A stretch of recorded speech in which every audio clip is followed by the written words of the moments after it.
Shows that make you laugh. Shows that make you think.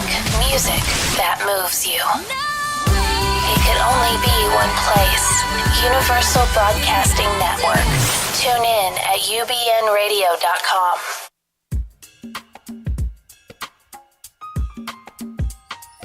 ubnradio.com. Welcome to The Actor's Choice, where the actors and actresses have a chance to talk about themselves and their careers.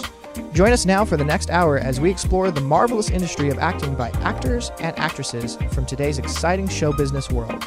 And now, direct from Hollywood, here's your host, Ron Brewington. Hi everybody, I'm Ron Brewington and welcome to The Actor's Choice. My guest today is an actress, writer, a model, director, and producer.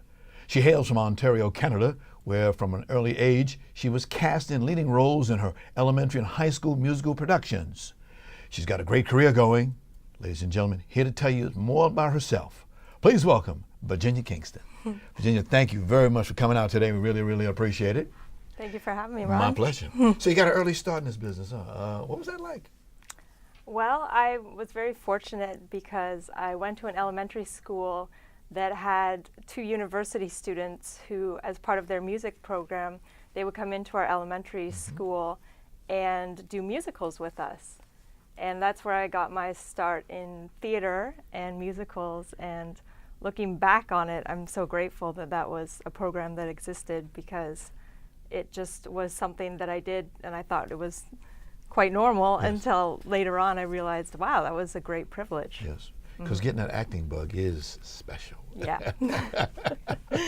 Definitely. Definitely. I understand that as you got older, you got with your interest in culture and travel, it brought you to Ireland, where you spent time with the prestigious Galway Youth Theatre. That's correct. Yes, when I was 17, I had the good fortune of going to Ireland for boarding school.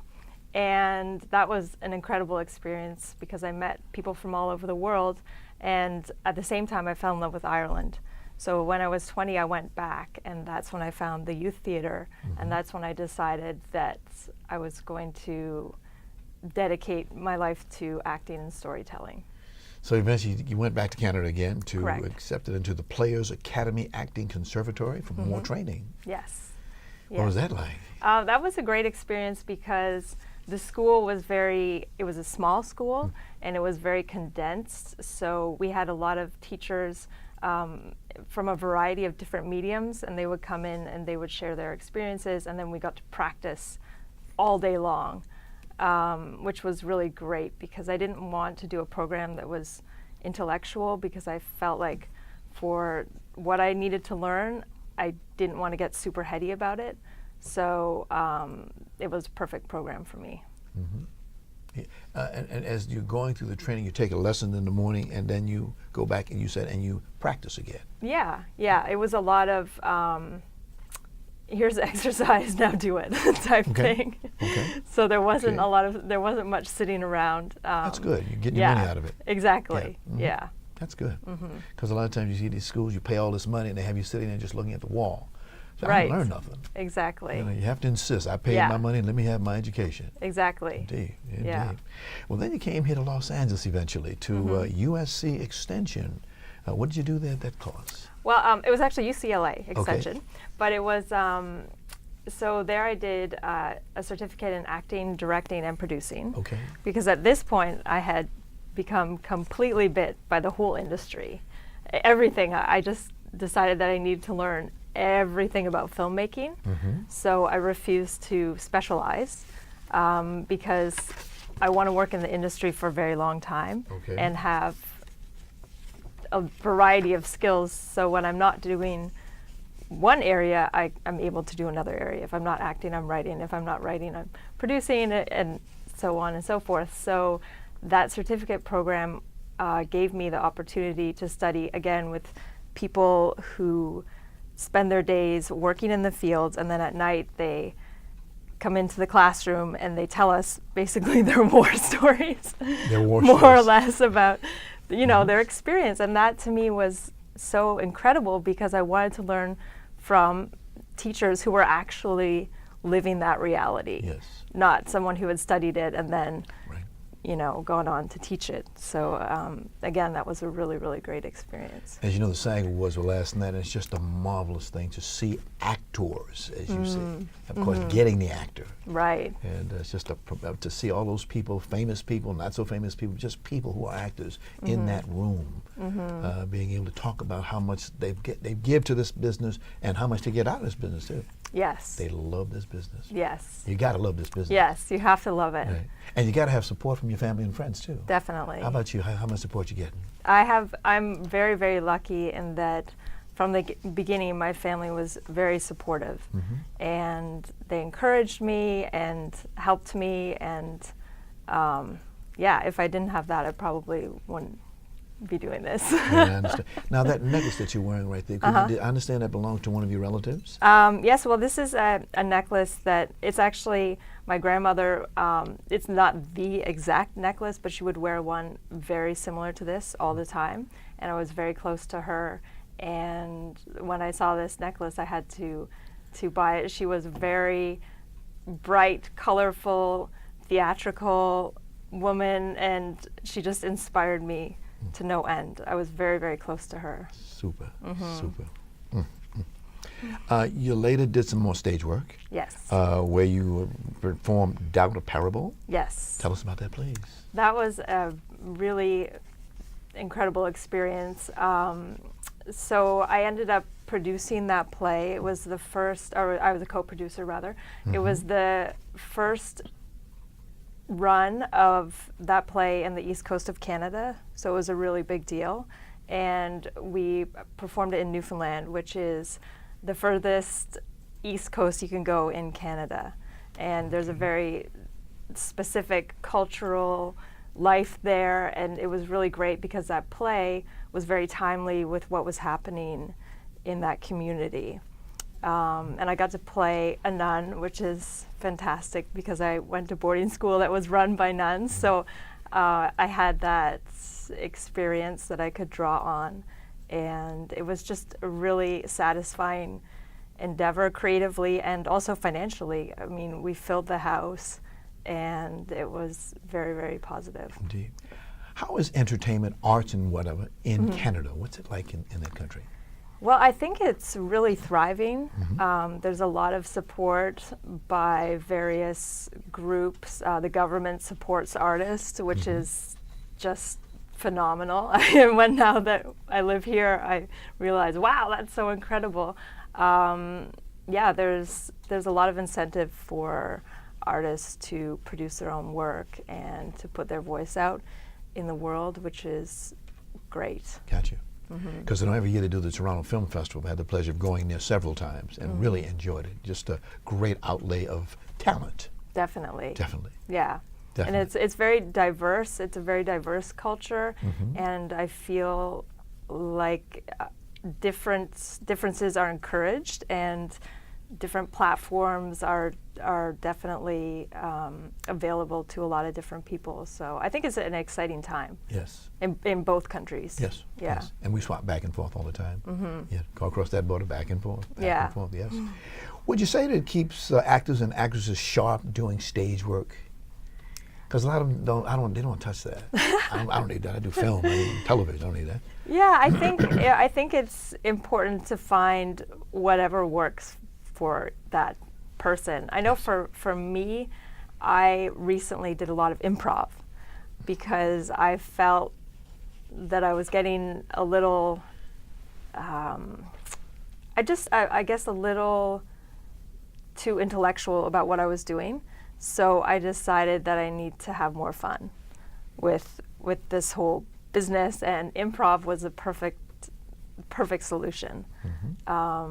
It really makes you a freer artist, I feel, and just opens up a lot of possibilities. And that was a really great experience. It was at West Side Comedy in Santa Monica, and I also did a stand-up class there, which was just terrifying but amazing. Yeah, so I think whatever works for the individual, and I think that each person needs to figure that out themselves. Have you figured out, do you want to do comedy, drama? What's your pleasure? I love comedy. Okay. Yes, definitely drawn to comedy these days. Why is that? I think because I just enjoy the lighter side of life, and I like to just be happy and make people happy. Yes. Virginia Kingston, can you see yourself in a role on Broadway? It's interesting. I actually haven't really thought about that too much. I would not say no, but it's just something that growing up in Toronto, which is so close to New York, for some reason I just never thought of New York as a place to go. I just became quite obsessed with California and Hollywood. So, maybe the next 10, 20 years, that will be my next segue. Next segue, okay. How about a tour, like, say, on Hamilton or something like that? Oh, Could wow. you go for that? That would be incredible. Yeah, I'd definitely be up for that. I really enjoy traveling, and it would be really great to be part of such a talented company. Mm-hmm. In 2007, you acted in, produced, and directed your first movie, Obsession. Yes. Tell us about that. Well, that was a lot of fun. It was in Toronto. I had the support of friends who graciously opened their homes, and we had a pharmacy that we were allowed to use. It was just a really interesting concept, something that I had been wrestling with, this idea of what if a man was obsessed with having children as much as, say, a woman was, in a very stereotypical way. And so I did this very dark, short film, and I feel that the reactions were what I was looking for, and that people kind of didn't know what to make of it. I mean, it was very a strange film, and I was happy that was my first one, because I wanted to create something that was different. Yeah. That difference is what people like. Yes. Yeah. You like it. Yeah. Because you wrote it. Yeah. Yes. And it was something that I had been thinking about. I thought, what if, this happened, and then I just made it happen. That's what I call getting experience. Right. You write something, you think it's good, you see it performed on the stage or screen, whatever, and then you say, I could do that, but do it another way. Exactly. That's the growth. That's what this business is all about, definitely. Let's briefly talk about some of your past movie projects after Obsession. 2009, Spurf. 2011, Cookie. Yes. 2012, Wave Goodbye. And then in 2014, Hunt the MacGuffin. And then in 2015, you did If Only You Were French. Yes. I like that title. That's a nice title. That was a super fun short film. My friend Gina was a writer and director, Gina Ronhov, and she showed me the script. We were in a Artist Way workshop together, and she showed me the script, and I loved it. It is about an American woman who reads a book about how the French raise their children, and how it's 10 million times better in the book than the typical American. I mean, it's a joke. Okay. It's a parody, it's a spoof.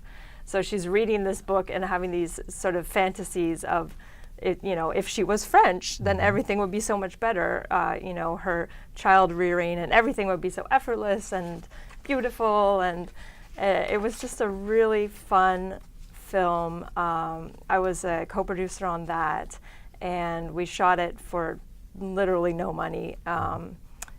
Gave everybody Chipotle and thanked them profusely, but it was very, very shoestring, and we were really lucky to have that receive an award in Texas Film Festival. So that was nice. Really great. Yes. Yeah. Because getting around to these film festivals, why do you do it? It's great. Why do you do that? Can you tell our viewers about that? To submit to film festivals? Yes. I think because once you are at a festival, you can meet, if you actually go to the festival, you can meet other filmmakers and perhaps collaborate with them in the future. And it's just a really great way to figure out what your taste is and your style. And then also, the recognition obviously doesn't hurt for your next project. Yes. like you say, I love to go to film festivals myself because you get a chance, like you say, to meet and greet a lot of people. But like you pass those business cards out and just have some fun. Yeah. My goal is to get to the Cannes Festival. I've never been there. Oh. I'd love to go there. Yeah, that's actually one of my goals as well. So maybe we'll get there together. Is it Cannes or is it Cannes?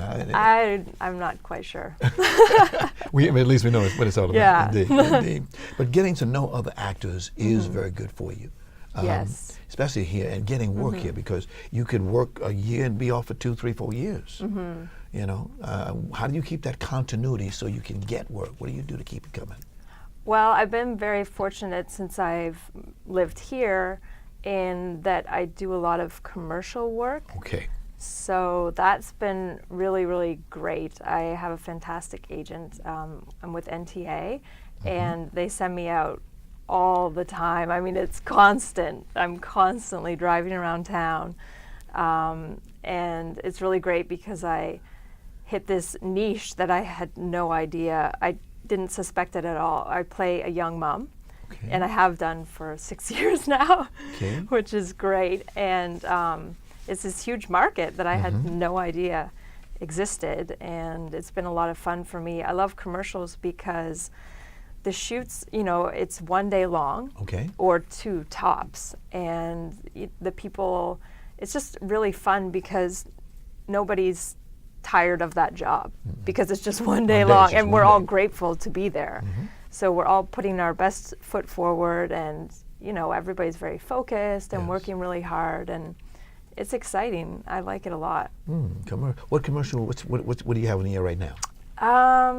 I am not sure what is on air at this second in time, but I did one. It's an I'm not allowed to say. Before Christmas, I shot one before Christmas for a sporting type device. But I've done ones for hotels, wines, salsa, cars, clothing. I mean, it's across the board. Across the board, yes. It's interesting with commercials because, again, it's trying to convince the consumer to go out and buy a product, and you're telling a little story. Definitely. You got 30 seconds to tell a story. Yes. That's the thing I love about commercials. You got to hook them. Exactly. In that first sentence. Yes. And what you're doing, you have a visual means besides us hearing it on the radio. That's nice. Yeah. Yeah, I do love the brevity of that storytelling. There's something really beautiful about that. What's the favorite commercial that you've ever done that got you the most notoriety? Well, my favorite, it was a print campaign, so because I do modeling as well. And it was for Volkswagen. And it was really fun because the photographer, his style was so unique and interesting. Nick Meek, I believe his name is, from England. And it was just really, it was a vintage shoot, which was great because a lot of the shoots I do now are, you know, of the times. And this one was, you know, 70s inspired. So the hair, the makeup, everything was just really unique, and it was super fun. Yes. Because some of those commercials, like right now, they got one going for Bud Light, Bud Light, Dilly Dilly. That's all you hear. You see the king, he set up on his platform and they're drinking all this beer. And it's just that word dilly dilly. Dilly dilly. You know, it came from England, and they're saying this, and it's just everybody cracks up on it. Speaking of books, you yourself published a children's book, did you not? That is true. Please tell us about it. I think you brought Well, this is it right here. All right. It's called Donatina is Born, and this was actually inspired. My first job ever was in a donut shop. So I spent a lot of times, I actually worked the midnight shift, so it was just myself, the baker in the back, and literally donuts. And I have a very active imagination, so I started to think, what if these donuts could talk? And that's what inspired this book. And it was interesting because when I was writing it, I was actually doing a lot of modeling. And I realized that modeling is great, but you know, you're telling a story physically. But I realized that I missed words. So that's why I started to write this book, because I needed to fill in that gap. Gotcha. Again, this is the first one. What's next in this field? That is a great question. I'm not sure yet. Okay. Well, you're an entrepreneur. You keep things going. Definitely. No grass grows under your feet. No, not at all. Not at all. Well, that's a good idea because children do need some good things to learn. Yeah. Yeah. And this is a story about a little donut that is finding her place in the world, which is, I think that all of us, that's the question that we have at some point in our lives. So, why am I here? What am I doing? What is this all about? Right.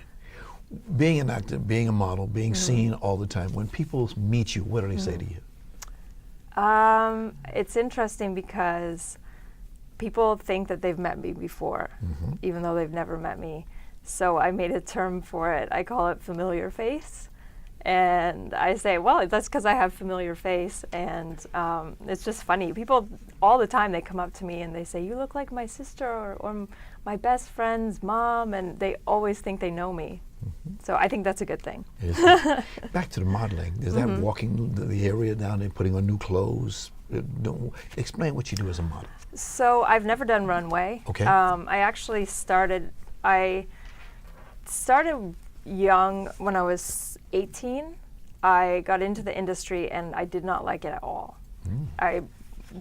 It was not for me. I was very shy. I was a tomboy.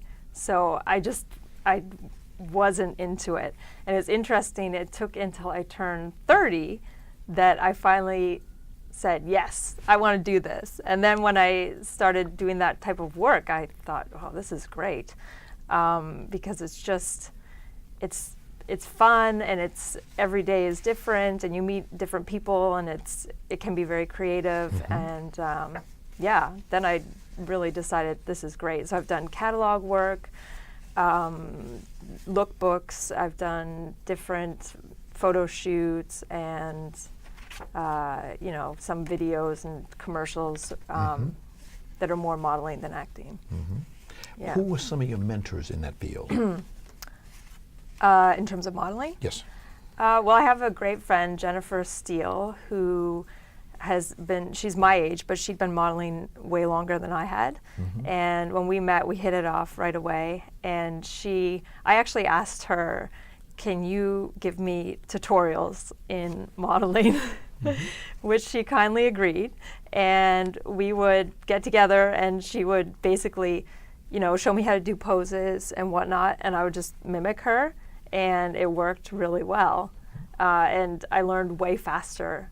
And I got really good jobs really early on. And even my agent was almost surprised. He was like, usually it takes much longer to get these jobs. And it was great. I mean, I've always been really lucky in that almost anything I do, I seem to have amazing people around me who are very generous with their knowledge and their expertise. And also, I have no problem asking. So I think that helps too. It does help, definitely. How do you feel about women in film? Do you feel like there's enough roles for women in film these days? That's a great question. I think that it's changing as we speak. And I think that right now there probably aren't. But, I mean, there's people writing scripts right this second who, have that in mind. And I feel confident that it will change very quickly. And, the more female writers and showrunners, directors, all of that, I think it's going to change really fast. As a woman director, do you ever have any problems when you're out there doing your job? I haven't had any problems. Yes. So, yeah, I've been very lucky. It isn't a problem for me. How about some future projects that you might be doing? Well, I'm actually working right now. I've been working on a feature-length script that's going to be my first feature, and it's a musical.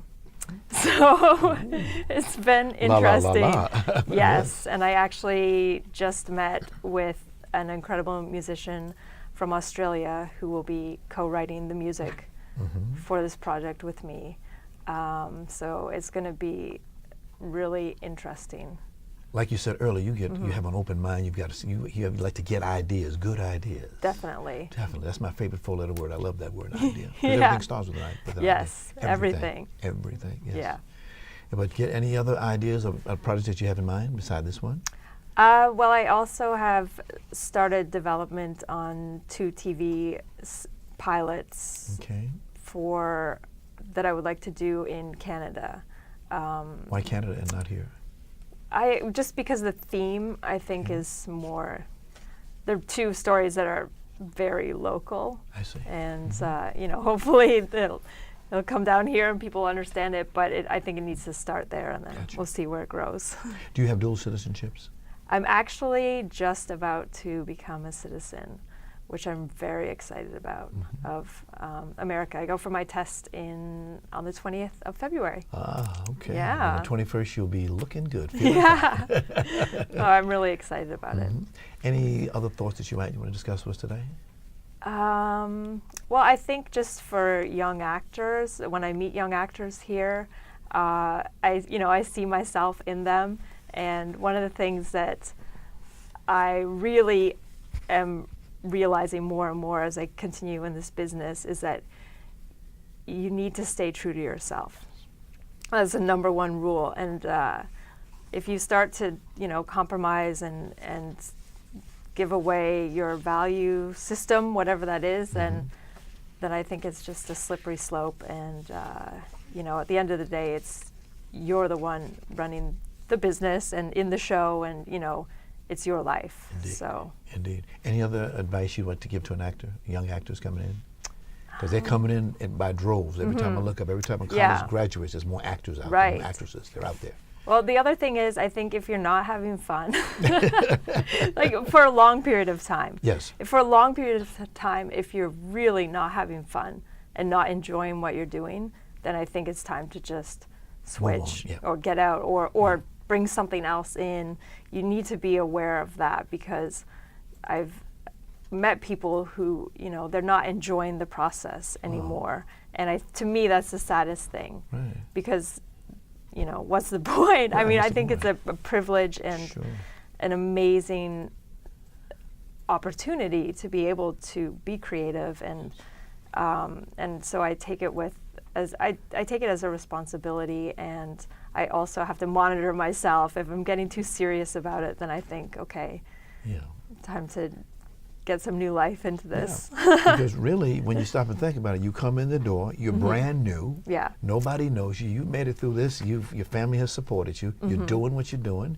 You got a job here, you got a job here, you're doing modeling, you're doing that. It takes a while to get known. Definitely. It's not going to happen like that. It's not going to happen. Don't care what you look like. It's not going to happen. Yeah. I think that's an attitude that I think we've seen that a lot, where actors can have that attitude, but we don't want to dissuade them. We want them to understand that there is work out there for you. Definitely. Yeah. Yes. Be it on the stage or TV or whatever. Yes, and sometimes you can have an idea of your ideal career, and sometimes it might come in another form, and I feel that you have to be open to that. Yes, you do. Do you go see your own movies? I do, and it's not enjoyable for me at all. I actually really do not like it. What was it like when you first saw yourself the first time on the screen? What did you feel like? It was just terrifying. Like I think I was in a full sweat. It was not fun. But now you go to the movies, see yourself, bring the family with you? Yeah. I mean, now... Friends? Yeah, I have brought friends to, openings of my short films, and I still don't enjoy it. It's just not fun for me. One quick question. Virginia, how do you want to be remembered? Oh, wow. I think as somebody who thinks about other people, and I mean, I just want to make sure that everybody's having a good time. And and just being fun and Well, thank you very much for joining us today, Thank sharing you. a little bit of Virginia Kingston with us. We thank you very, very much. Thank Definitely. you. And we thank you, and we'll see you next time. Take care.